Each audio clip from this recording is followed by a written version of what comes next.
देश में transgender bill को लेकर बहस अभी भी जारी है, लेकिन इसी बीच एक ऐसा पल सामने आया जिसने इतिहास बना दिया। सोशल मीडिया पर एक वीडियो तेजी से वायरल हो रहा है, जहां डॉक्टर मेनका गुरुस्वामी राज्यसभा में शपथ लेती नजर आ रही हैं। ये सिर्फ एक शपथ नहीं थी, ये एक नई शुरुआत थी। मेनका गुरुस्वामी अब भारत की पहली ऐसी सांसद बन गई हैं जिन्होंने खुलकर खुद को क्वियर बताया है। तृणमूल कांग्रेस यानी टीएमसी ने उन्हें राज्यसभा भेजा है, लेकिन यहां तक पहुंचने का उनका सफर आसान बिल्कुल नहीं था। इस सफर में उन्होंने खुद को मजबूत बनाया और कई लोगों को हिम्मत भी दी। मेनका गुरुस्वामी सिर्फ एक सांसद नहीं, वो सुप्रीम कोर्ट की सीनियर वकील भी हैं। 6 अप्रैल को उन्होंने राज्यसभा सदस्य के रूप में शपथ ली और इसी के साथ भारत की राजनीति में LGBTQ+ समुदाय के लिए एक नई पहचान की शुरुआत हुई। क्वियर एक ऐसा शब्द है जिसमें गे, लेस्बियन, बाइसेक्सुअल, ट्रांसजेंडर और कई अन्य पहचान वाले लोग शामिल होते हैं। मेनका खुद को गर्व से क्वियर कहती हैं और यही बात उन्हें खास बनाती है।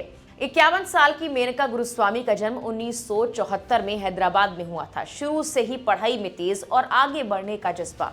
उन्होंने 1997 में national law school of India से LLB किया। इसके बाद कुछ समय तक देश के उस वक्त के अटॉर्नी जनरल अशोक देसाई के साथ काम किया। फिर उनका सफर भारत से बाहर गया, ऑक्सफोर्ड यूनिवर्सिटी। वहां से 2000 में उन्होंने बैचलर ऑफ सिविल लॉ की डिग्री हासिल की। 2001 में हार्वर्ड लॉ स्कूल से LLM किया और यहीं नहीं रुकी। 2015 में ऑक्सफोर्ड से PhD पूरी की, जिसमें उन्होंने भारत, पाकिस्तान और नेपाल की संवैधानिक व्यवस्था पर रिसर्च की। उनकी उपलब्धियां सिर्फ डिग्री तक सीमित नहीं रही। ऑक्सफोर्ड में वो रोड्स स्कॉलर रही और हार्वर्ड में उन्हें गैमन फेलोशिप मिली। उन्होंने येल, NYU और टोरंटो यूनिवर्सिटी जैसे बड़े संस्थानों में पढ़ाया भी है। हार्वर्ड के बाद उन्होंने न्यूयॉर्क की बड़ी law firm Davis Polk and Wardwell में काम भी किया। 2017 से 2019 के बीच वो कोलंबिया लॉ स्कूल में BR अम्बेडकर रिसर्च स्कॉलर और लेक्चरर रही। भारत लौटकर उन्होंने 2009 में वकालत शुरू की और 2019 में सुप्रीम कोर्ट की सीनियर एडवोकेट बनी। उनका परिवार भी काफी प्रभावशाली रहा है। उनके पिता मोहन गुरुस्वामी वित्त मंत्रालय में सलाहकार रह चुके हैं और उनकी मां मीरा गुरुस्वामी एक विज्ञापन प्रोफेशनल हैं। 2019 में मेनका और उनकी पार्टनर को टाइम मैगजीन की 100 सबसे प्रभावशाली लोगों की सूची में शामिल किया गया। इसके अलावा फॉरेन पॉलिसी मैगजीन ने भी उन्हें दुनिया के 100 टॉप ग्लोबल थिंकर्स में जगह दी। भारत में LGBTQ+ समुदाय से जुड़े लोग पहले भी राजनीति में आए हैं। 1998 में शबनम मौसी ने इतिहास रचा, जब वो मध्य प्रदेश की विधानसभा की पहली ट्रांसजेंडर विधायक बनी।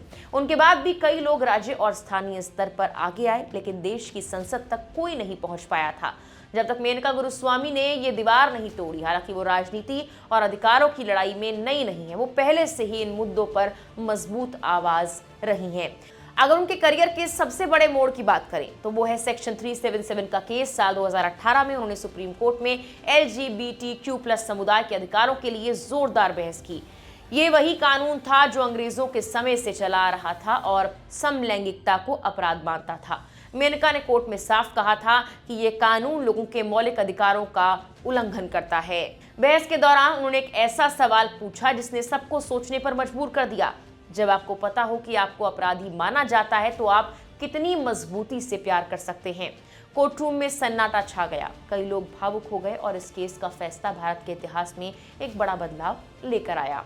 इसके अलावा मेनका गुरुस्वामी ने राइट टू एजुकेशन केस में भी अहम भूमिका निभाई। उन्होंने उस कानून का समर्थन किया जिसमें प्राइवेट स्कूलों को 25% सीट गरीब और कमजोर वर्ग के बच्चों के लिए आरक्षित करनी होती है और उन्हें मुफ्त शिक्षा देनी होती है।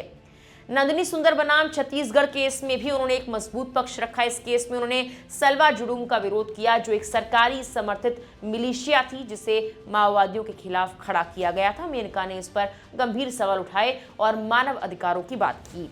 इतना ही नहीं, सुप्रीम कोर्ट ने उन्हें 2012 में मणिपुर में कथित फर्जी मुठभेड़ों में से एक बड़े मामले में एमिकस क्यूरी यानी कोर्ट की मदद करने वाले विशेषज्ञ के रूप में नियुक्त किया। इस मामले में 1528 लोगों की मौत का आरोप था। मेनका ने कोर्ट को सलाह दी कि सच्चाई सामने लाने के लिए एक विशेष जांच टीम बनाई जाए।